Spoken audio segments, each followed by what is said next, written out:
बहुत आनंद की बात है ब्रजपाल जी कि आपने राधा के विवाह के बारे में सोचा। राधा बड़ी होगी, विवाह तो करना ही होगा उसका।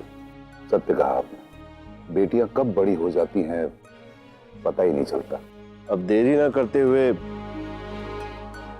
उसके योग्य वर ढूंढना आप आरंभ कर दीजिए।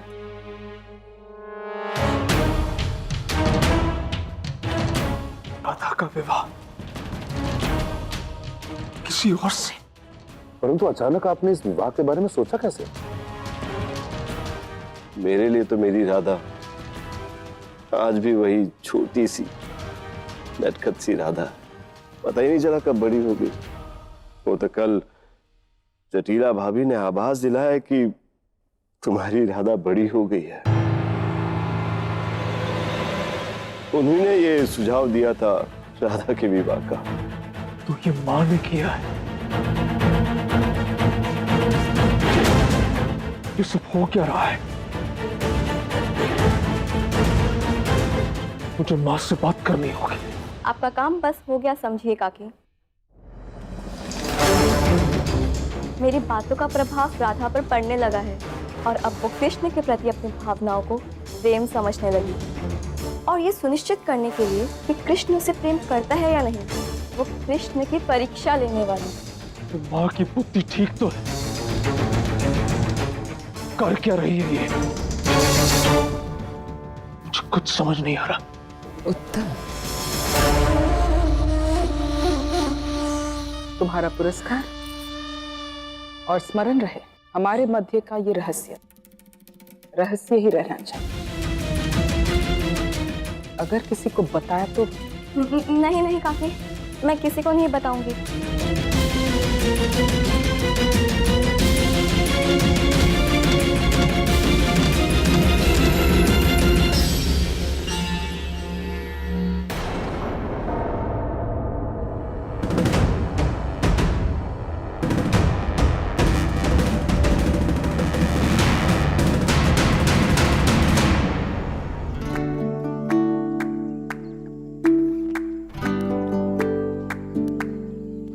राधा तो कृष्ण के प्रेम में बदल रही है और कृष्ण वो भी तुझसे प्रेम करता है। तो स्वयं ही परख के देख ले, परीक्षा ले तो कृष्ण की।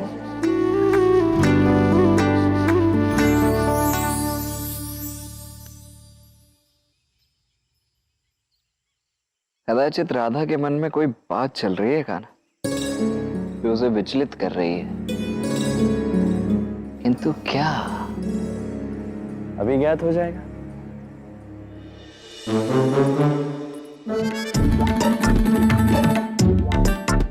कान्हा, यह अचानक पौधारोपण का विचार कैसे सूझा?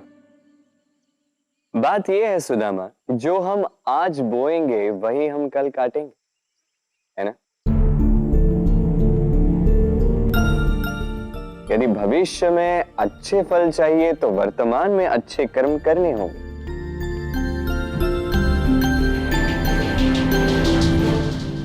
क्या मैं उचित कह रहा हूं राधा? हाँ हाँ, उचित कहा। परीक्षा लेने का समय आ गया है राधा।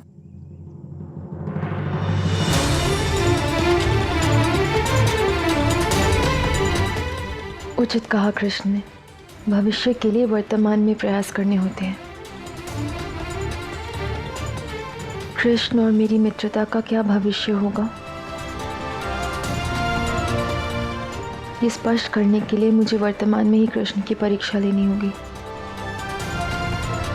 कि वो मुझसे प्रेम करता है या नहीं।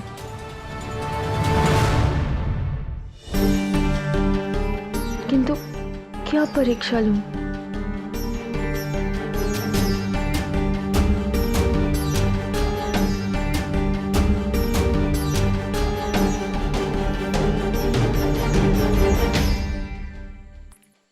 मैंने सुना है उस पर्वत पे एक बहुत ही सुंदर पुष्प खिलता है।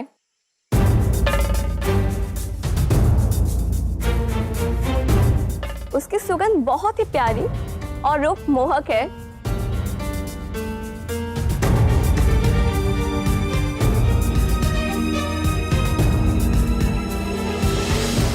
हाँ हाँ, मैंने भी उस पुष्प के विषय में सुना है, बहुत ही सुंदर है वो। अच्छा, मुझे भी देखना है वो पुष्प। मुझे भी लेनी है उसकी सुगंध। मुझे वो पुष्प चाहिए। मुझे वो मोहक और सुंदर पुष्प चाहिए। कृष्ण,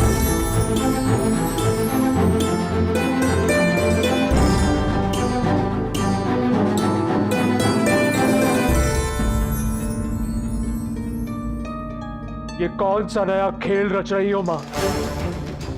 वहां तुमने वृषभान काका से राधा के विवाह की बात चलाई। अब उसके लिए एक वर ढूंढा जा रहा है और यहां तुम मेरी राधा को उस कृष्ण के प्रेम जाल में फंसा रही हो। कैसा खेल है ये?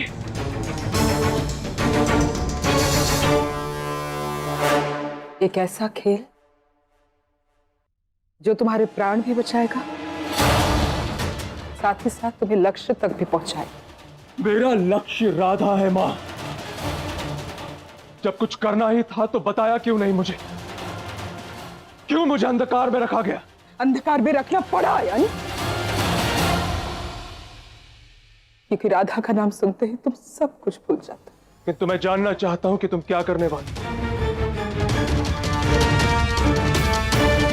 बताओ मुझे। मैं क्या करने वाली हूँ छोड़ो ना है, तुम ये जान लो कि आगे क्या होने वाला। समय सीमा समाप्त होने से पूर्व ही राधा कंस के पास पहुंचने वाली, क्योंकि बरसाना और वृंदावन शीघ्र ही अलग होंगे और तुम्हारे प्राण पर से संकट के बादल सदा के लिए हट जाएंगे।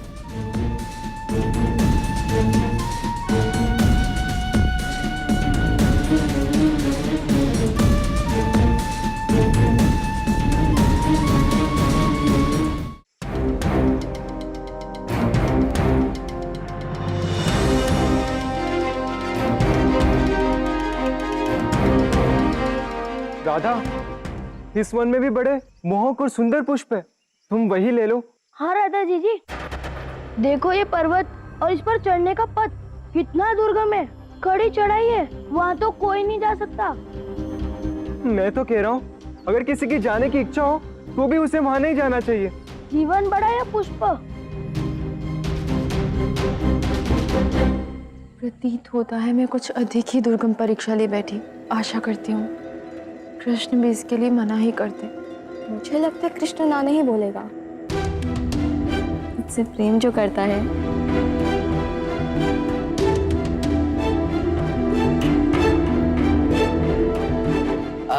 वैसे मुझे भी इस पर्वत पर चढ़ने का ये कार्य अत्यंत कठिन प्रतीत हो रहा है, तो वैसे भी राधा के लिए पुष्प लाने इतनी कठिन चढ़ाई कौन करेगा?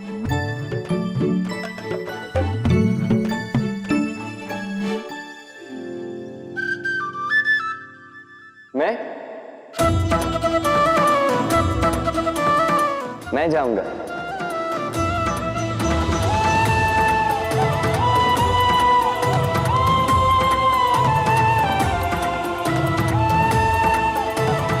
राधा को वो पुष्प चाहिए ना, मैं जाऊंगा, तुम्हारे लिए वो पुष्प लेके आऊंगा राधा। नहीं नहीं कृष्ण, मैं तो ऐसे ही क्या बैठी थी। हाँ, वहाँ बड़ा संकट हो सकता है। मैं जानता हूँ वहाँ कौन सा संकट है।